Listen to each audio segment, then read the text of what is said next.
Comment un homme peut-il entrer dans un bar sous l'œil des caméras et ne jamais en ressortir? Nous sommes à Columbus, dans l'Ohio. Brian Shaffer, un étudiant en médecine de 27 ans, passe la soirée dans un bar situé au 2e étage d'un complexe commercial. L'endroit n'a qu'une seule entrée pour le public et toutes les issues sont sous le contrôle de caméras de sécurité du bâtiment. Il est 1h55 du matin. Regardez bien cette image. Brian discute quelques secondes à l'entrée du bar avec 2 jeunes femmes. Il salue des amis, puis fait demi-tour et retourne à l'intérieur. Ce sont les toutes dernières secondes enregistrées de sa vie. Quand l'établissement ferme ses portes, quelques minutes plus tard, Brian a disparu. Et voilà le problème. Les enquêteurs ont visionné des centaines d'heures de bandes vidéo. Absolument personne ne l'a vu franchir la moindre sortie. 20 ans plus tard, la même question continue de hanter la police. Comment Brian Shaffer a-t-il pu s'évaporer dans un bâtiment totalement verrouillé par la surveillance?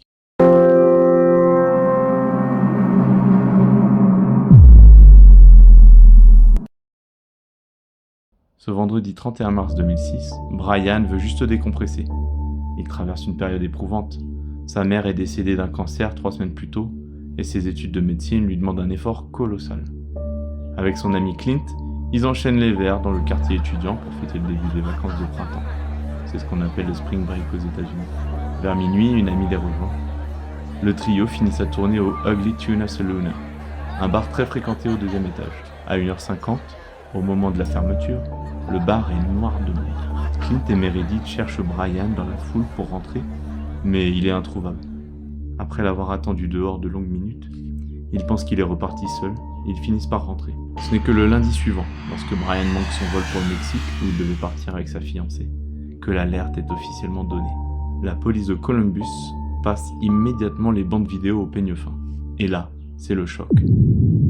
Les enquêteurs comptent chaque personne entrée et sortie du bar cette nuit-là, visage par visage. Ils identifient des dizaines de clients.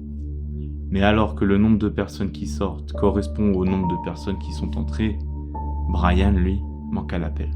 Les policiers inspectent le bar de fond en comble. Conduits d'aération, faux plafonds, réserves, conteneurs à poubelle. Ils utilisent des chiens pisteurs. Rien. Aucune trace, aucune goutte de sang, aucun signe de lutte. Et un détail va rendre cette affaire encore plus mystérieuse.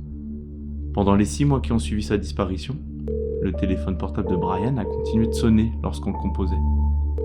Sa fiancée l'a appelé chaque nuit sans relâche, jusqu'à ce qu'un soir de septembre, l'appel réussisse à borner sur une antenne relais, à quelques kilomètres de là. Un simple bug réseau, selon la police. Mais le doute persiste.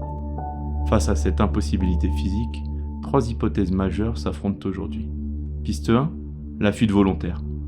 Écrasé par le deuil et la pression de ses études, Brian aurait-il orchestré sa propre disparition? Aurait-il changé de vêtements dans le bar pour ressortir incognito, caché au milieu de la foule? Piste 2, la sortie par le chantier. Le complexe était en travaux. Il existait une issue de service menant à un chantier non éclairé, qui n'était pas couverte par une caméra directe. Brian aurait-il pu sortir par là, ivre, et faire une chute fatale ou une mauvaise rencontre? Piste 3, le drame à l'intérieur. C'est la théorie la plus sombre. Brian a-t-il été victime d'un accident ou d'une bagarre qui a mal tourné dans le bar? Si oui, son corps aurait dû être évacué plus tard, dissimulé dans du matériel ou bien dans une caisse. Est-ce que quelqu'un aurait réussi à trouver un autre stratagème? L'histoire de la famille Shaffer prendra une tournure encore plus tragique 2 ans plus tard.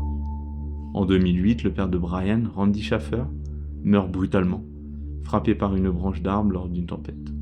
Il est mort sans jamais savoir ce qu'il était advenu de son fils. Brian Shaffer s'est-il volatilisé de son plein gré? Ou le Ugly Tuna Saloon abrite-t-il le secret de sa disparition? Dites-moi en commentaire quelle est la théorie qui vous semble la plus logique. Si ce format court vous a plu, mettez un petit like et abonnez-vous pour être sûr de ne pas rater une autre affaire tout aussi captivante.